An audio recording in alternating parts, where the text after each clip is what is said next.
go ahead and preface this video with, this is the second time I've filmed this. I just finished filming it and then realized that the stupid mic I'm wearing wasn't even on. Was not on.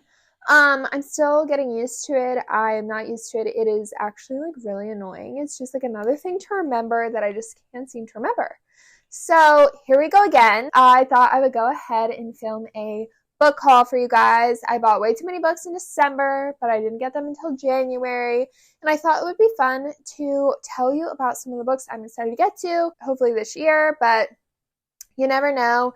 I am a little embarrassed to say, though, that none of these books out of, I want to say the 20 or so I have to talk about today, are on my 24 books or 2024 list. But, I mean, I feel like if you're a book reader, a book buyer, it's hard to kind of like stay on task when you're book shopping, you know? And I personally feel like I have gotten my like book buying kind of under control. I feel like when I first found like Bookstagram, BookTube, blah, blah, I really felt like I was like buying a lot of books at once and then like never reading them.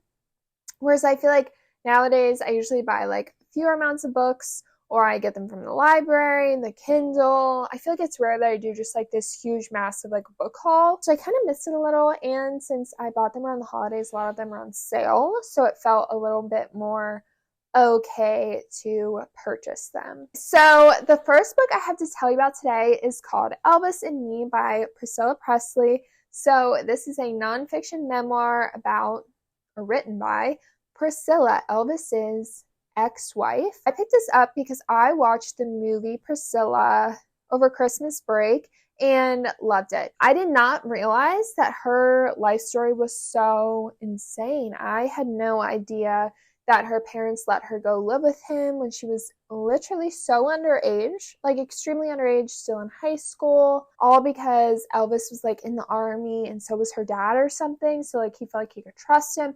I don't know. Crazy stuff. If you haven't seen the movie, it's extremely good, and I'm really excited to read about Elvis from Priscilla's point of view. The second book I have to tell you about today is called Assembly by Natasha Brown. This has been on my TBR for a moment now. I definitely have gotten this from the library and just like never actually got around to reading it. I'm really, really excited because the themes in this book seem really relatable to my life now. I have no idea how old our narrator is, but I believe like late 20s, maybe early 30s, but it's told from the POV of like a Black British woman who is just like questioning her life. Is she on the right path?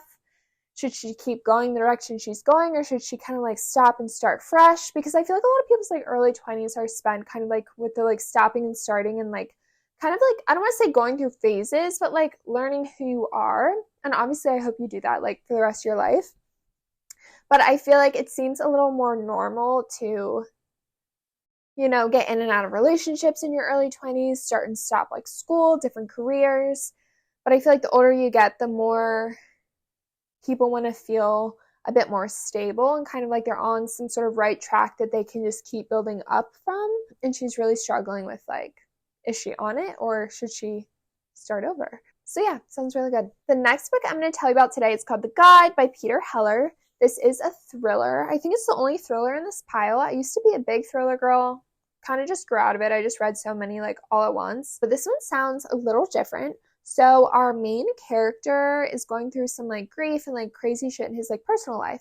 So he decides to kind of in a sense like go take a break and gets a job working at this like boutique elite fishing lodge as a fishing guide, I think is what they're called, where he basically just like helps people catch fish. You know, like he helps them figure out where the fish are, what to feed them, what kind of equipment to use. He's loving it. But then one night he hears some screaming and then starts to kind of question, like, is this place hiding some crazy dark stuff that they're actually doing? Like, is it just like a cover up? Like, is it not actually a fishing lodge? And it sounds just like really interesting to me and like a different sort of thriller than like the traditional like domestic thriller, so I'm really excited for this one. This next one I kind of have a hard time explaining, but it's called Stay and Fight by Madeline Fitch. So it's set in like the Appalachian part of Ohio, and we're following this young woman who has a boyfriend. They end up with a baby. They move to this part of the country to live off the land. They sound very like hippy dippy type of people, very simple, and they just want to be like one with nature, and they meet a lot of other people who feel the same way as them. And it kind of sounds like the government or some group of people is kind of like coming after them and like the way they're living, telling them that they can't, that it's wrong, that they shouldn't.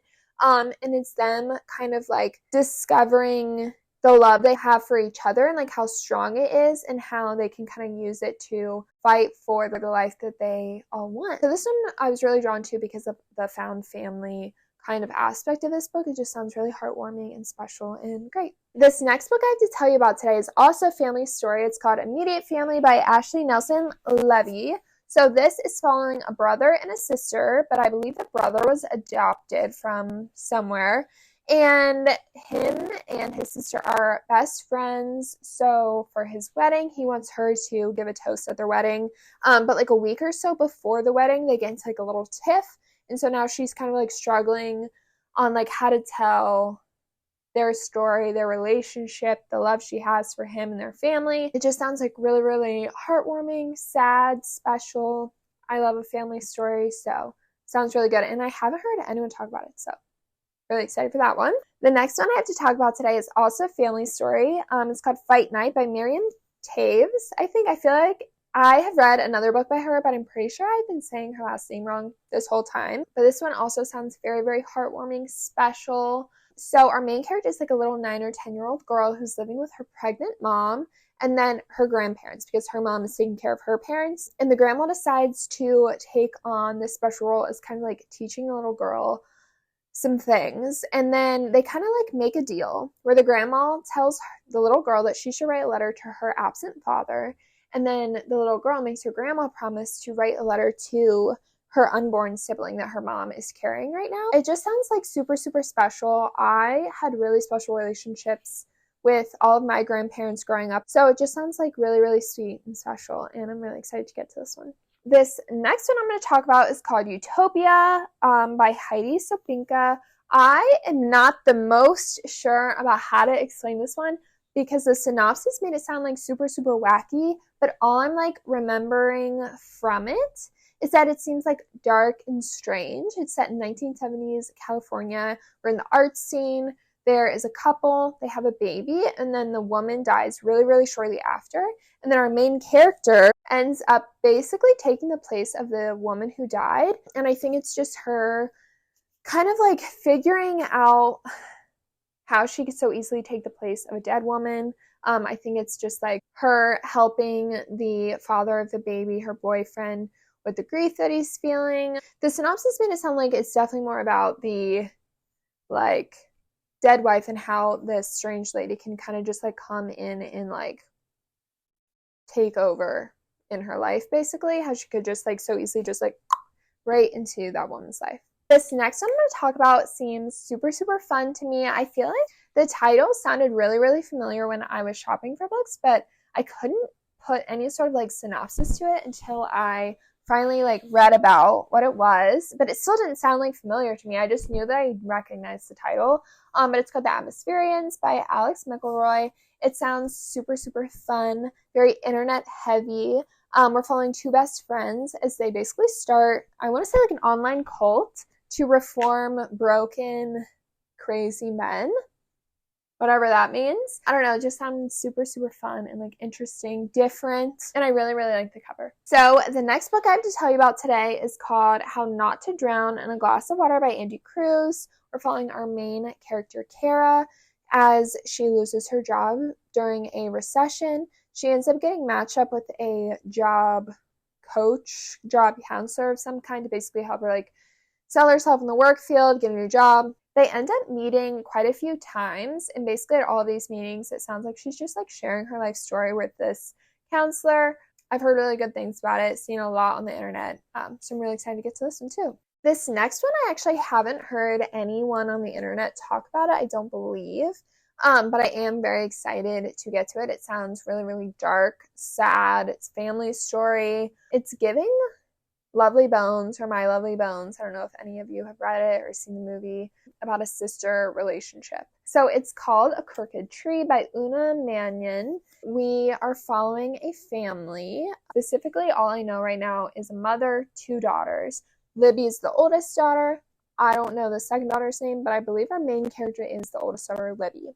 They get into a fight in the back of their mom's car one night. The mom gets so sick of it, she stops the car, kicks the younger sister out, and says, "Ma'am, you get to walk home 5 miles in the dark all alone as like a punishment for being so obnoxious." And then that's kind of just like where it ends. The synopsis was kind of giving like something crazy happens or like scary, dark. So I don't know if maybe the little girl never comes home or just something really bad happens to the little girl. And it just reminds me of Lovely Bones because it seems like the oldest sister in this book is like our main narrator, our main character, and she is going to, I assume, solve or figure out what the heck happened to her sister. Sounds super, super dark, but really, really interesting. This next book is also sort of a family story. It seems really, really sad, but like realistic, but also very strange all at the same time. It's called The Butterfly Lampshade by Amy Bender. I love the cover of this book. We're following a little girl who gets taken away from her mom because her mom gets put into a mental facility of some kind when she has like some sort of a mental break. You don't really know exactly what that is, but she ends up moving in either with her aunt or uncle or her grandparents. And as she starts to grow up, some of her memories that she has that she like knows for certain that they happened, she really starts to question like, did they really happen? Because like that's not real. Like they cannot happen, but she like remembers them so vividly that like they are her memories. And then she starts to kind of like scare herself and get nervous about like her own sanity and kind of like, is she turning into her mother? Is she getting what her mother has? Like what's going on? What's real? What's fake? And so yeah, it sounds really, really sad, but like real, but really, really good. This next book I'm going to talk about is called Ripe by Sarah Rose Etter, and I'm actually not going to talk about it. I talked about it in my favorite books of 2023 video. I read this on my Kindle. I believe I got it from the library like sometime over the summer. Loved it and saw that it was on sale and like I knew I had to have it. Like I needed it. It is beautiful. I love the cover. It's a really good book. The next book I'm going to talk about is a collection of short stories. It's called The Office of Historical Corrections by Danielle Evans. I believe all the stories kind of touch on racism and like the history of America and who is allowed to tell the American truths about like what happened, how it happened, why it happened. I heard really good things about this. I feel like it was really, really popular on like Bookstagram and BookTube a year or 2 ago. So I'm really excited to get to this one. This next book is also a collection of short stories. It's called Girls of a Certain Age by Maria Adelman. I love the cover. I just thought it was so fun. But they're all stories about girlhood, childhood, being a young woman, figuring out their place in the world, finding their voice. Sounds fun. Sounds like a good summer read. So yeah, I'm really excited for this one. This next book I also have heard a lot about on the internet, but not for a moment. It's called Weather by Jenny Awful. I believe our main character is a librarian who ends up being hired to answer the mail for a climate crisis podcast. So a lot of the mail that she's getting is from like really crazy extremist people on like all spectrums. So it really makes her kind of like reflect on her own views, her own life. I believe she's dealing with a lot of like crazy turmoil with like her mom and like her brother, I believe. It sounds really good. I have heard though that like the writing style is a little strange. People just kept writing free form. They're like, it's very free form. And I'm like, I don't really know what that means, but I'm excited to find out.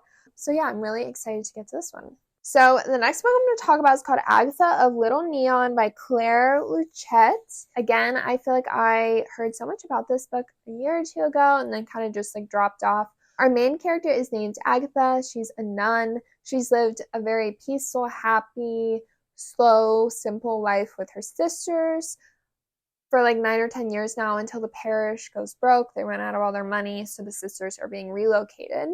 And they are moved next to a halfway house. And to make money for the sisters and all that, she ends up working at a local school as a teacher of some kind. I'm not exactly sure what she teaches. It seems like she's just kind of like slapped in the face with like the real world a little, but she's also like feeling it from the perspective of a very like holy, positive person. It says it's a lot about like friendship, so I assume we get to read her interactions with the other nuns a lot, which I think sounds really fun. So yeah. The next one I have to talk about today is called Parakeet by Marie Helen Bertino. So Beautyland actually just came out last week. I am on hold for it at my library. I assume I should get it in the next week or two at this point. But it sounds like all her books are very heartwarming, very focused on like humanity, but very like odd and strange all at the same time. Like Beautyland, I believe, is about aliens. This book is about the bride is our main character's like name in the book, and how this parakeet shows up like a week before her wedding, and she is convinced that it is her grandma, and her grandma is telling her to not get married, and in fact she means to leave and go find her brother. I don't really know, sounds very bizarre but very heartwarming and all about like love, and I'm really excited. This next one is called We Want What We Want by Alex Allen. It's a collection of short stories all about being young and people kind of like testing the boundaries of their life. You know, like how far should you push in certain directions and how much should you just kind of like let things be how they are because they're happy and peaceful, and how much should you keep like wanting more and like trying more. So, sounds very fitting for someone my age. This next one seems a little strange. I love the cover and it has really, really, really good reviews on the internet, but it also sounds really, really confusing. So I'm a little scared, but it's called When I Sing Mountains Dance by Irene Sola. And it is set in the Pyrenees Mountains, which I believe are on like the Spanish-French border is what I read. And every chapter is told from a different POV, but the POVs are like a cloud, a mountain, a bear, whatever. Like, they're not like people, it's like things. And all of these things end up like working their stories together to kind of like tell the history of these mountains that they all like occupy and live in.